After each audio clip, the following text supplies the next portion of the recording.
Hello, kamusta kayo? Welcome to my channel. Ang general love reading po natin ngayon ay para sa mga Aries, para sa buwan ng August 1 to 15. General reading po ito, kaya hindi po ito resonate sa lahat ng mga Aries.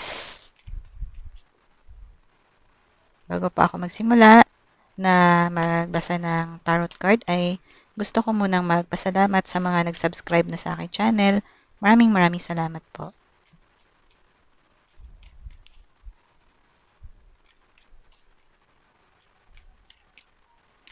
Okay? Aha. Tingnan po natin kung ano po ang ating makikita sa love life ng iba sa inyo.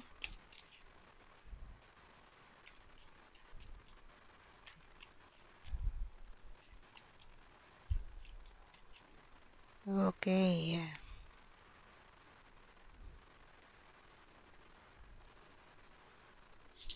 Baliktad. Babaliktarin ko.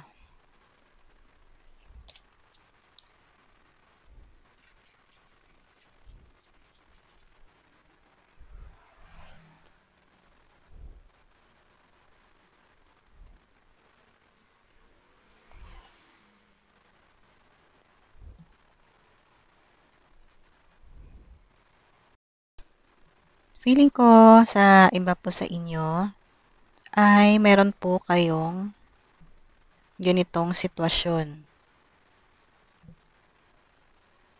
Para po ito sa mga in relationship na. Parang may kinakaharap po kayo na mga pagsubok, challenges sa inyong relationship.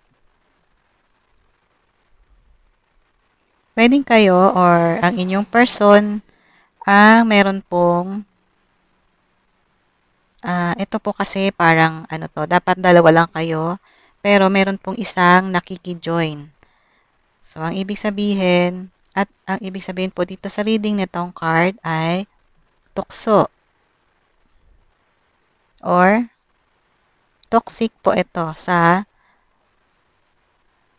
relasyon ng dalawang tao. Dapat dalawa lang po kayo sa isang relationship, pero may isa po na nakiki-join or gustong makiki-join.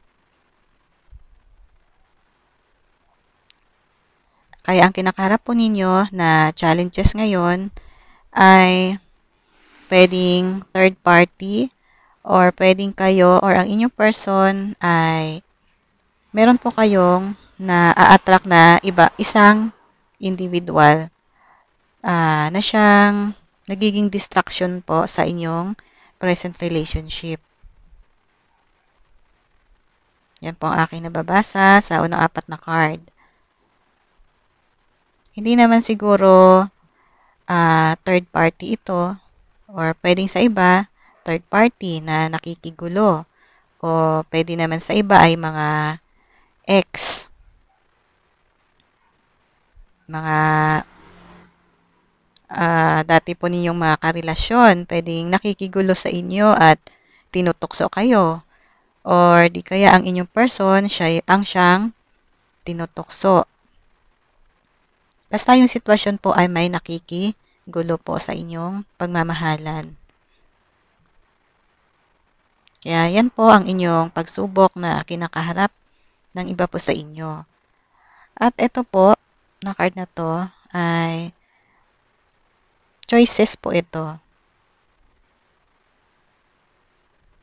Tingnan po natin yung ibang card.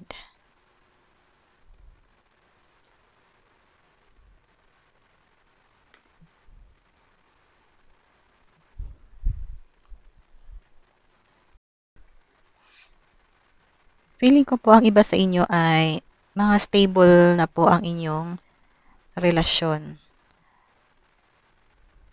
Tapos parang papunta na po kayo sa bagong chapter sana ng inyong relasyon. Pwedeng nagkaroon na kayo ng magagandang plano, nag-iintay na lang po kayo ng tama oras. Baka tungkol po ito sa future planning ninyo. Dahil steady na po ang inyong relasyon. Kaso, baka biglang, kaso may ayon dito sa inyong card, ay may biglang dumating na mga challenges. At ito nga po yun, yung isang tao na pwedeng past person or talagang tukso lang po siya as part ng pagsubok sa inyong love relationship kung gaano po kayo katatag sa isa't isa. Ang siya pong nagiging part ng distraction or sanhi ng distraction sa inyong magandang love relationship. At yan po ang kinakaharap ng iba sa inyo na parte ng challenges.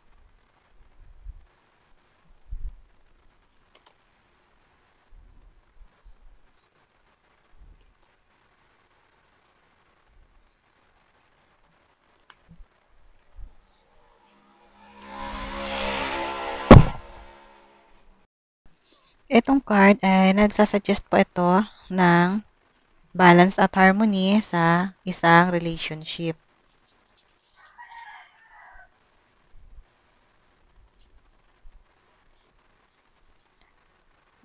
Pwedeng ang message po nito ay para po magkaroon po kayo ng long-lasting na relasyon at isang successful na relationship, ay kailangan nyo po ng balance at harmony sa inyong at ito po, ang message din po nito ay isang magandang pag-uusap. Example, tungkol po sa inyong problema, kailangan nyo po ng honest na pag-uusap. O pag-uusap tungkol sa kinakaharap ninyong mga pagsubok sa inyong relasyon. Para malampasan nyo po itong mga pagsubok na dumating sa inyong dalawa.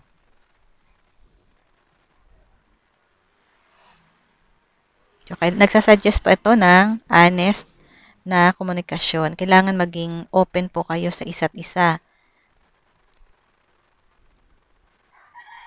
At normal lang po sa isang relasyon na magkaroon ng challenges at kapag na-overcome po ninyo iyan, ay magiging successful po ang inyong relasyon. Para sa iba, ito po siguro ay nakapagplano na po kayo tungkol sa inyong pagpapakasal or sa pagbuo ninyo ng inyong sariling pamilya. Kaso hindi nyo po inaasahan na may dadating na isang pagsubok.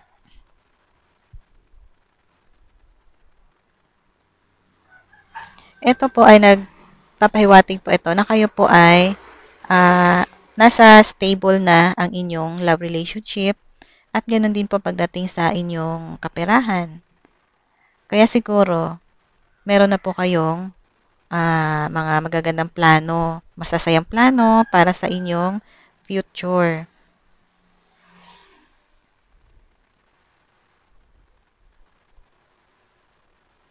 Pagsubok lang po siguro ito. Sinusubukan po kayo ni universe kung gaano po kayo katatag sa inyong relasyon, kung gaano nyo kamahal ang isa't isa. Baka yan po ang purpose nitong challenges na tumating sa inyong buhay or paparating pa lang. At ma-overcome po ninyo yan. Panatilihin lang lamang po ninyo ang balance at harmony sa inyong relasyon at kailangan po ang open na komunikasyon.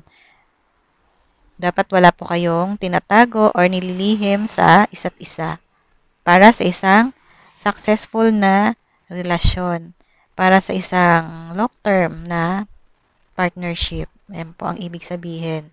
At kapag nalampasan po ninyo yung mga pagsubok na nai-encounter ninyo at mai-encounter pa lang, ay nagpapahiwatig po ito ng isang successful na relationship po. At feeling ko ay mahal na mahal nyo ang bawat isa at mahalaga sa inyo ang inyong naitatag na magandang love relationship ninyong dalawa. Kaya feeling ko ay ipaglalaban nyo rin pareho ang inyong relasyon. At ma-overcome nyo itong mga challenges na dadating sa inyong buhay, sa buhay ninyong dalawa, at magiging okay po ang lahat. At ang card po na ito ay nagpapahiwatig din po ito ng deep connection po sa pagitan ninyong dalawa po. Ayun, kaya ang inyong relasyon ay magkakaroon ng stability at mauuwi po sa long-term relationship at pwedeng mauwi sa marriage po. Ito po yung ibig ipahiwatig nitong the Hierophant. Ayan po, kailangan lang po i-maintain ang balance at harmony.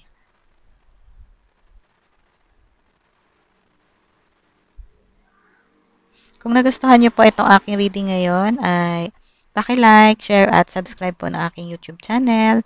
Maraming salamat po. God bless.